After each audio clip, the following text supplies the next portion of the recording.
Well, from my understanding, the tip comes from the family in the sense that they reported him missing, and then it's the San Francisco Police Department that looks at the photo. I assume that the family gave of their missing son, and looked at the photo that NYPD released, and the detective said, "Hey, this looks like a match," and then they get that information from the San Francisco FBI to the New York FBI and back to NYPD.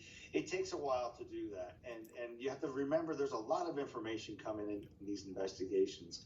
His name, his identity is important, but frankly, even if NYPD had the identification, his actual name, what's really almost more important at that point in the investigation is where is he, and how do we locate him? Because NYPD, if they had that information, they'd have to make a very calculated decision as to whether to release that name to the public or hold on to it for investigative needs, and trying to, maximize the secrecy of it, if you will, before it became public, either intentionally or from a leak.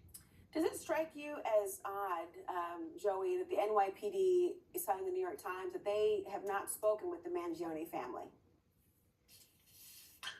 So, there certainly would be, pursuant to an investigation, some outreach to the family. And so I don't know what those efforts were. Certainly they didn't bear any fruit to the extent that they did not speak to them, but that would be a source of plentiful information. We do know, though, that there was a disconnect of some time period, his mother filing a missing persons report for him, there being indications he hasn't spoken to his family since July, there being other indications, Laura, about people, his friends looking for him, he had commitments to a wedding, etc. So whether or not the family was aware of his whereabouts, what he was doing, it seems unlikely. However, they would have tremendous background information and knowledge with respect to him.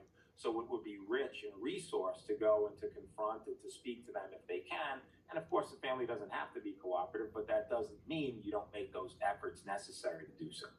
Gentlemen, something tells me we are just scratching the surface of where the investigation will ultimately end up in this case, and all that the grand jury will have to see. Thank you so much for joining me tonight.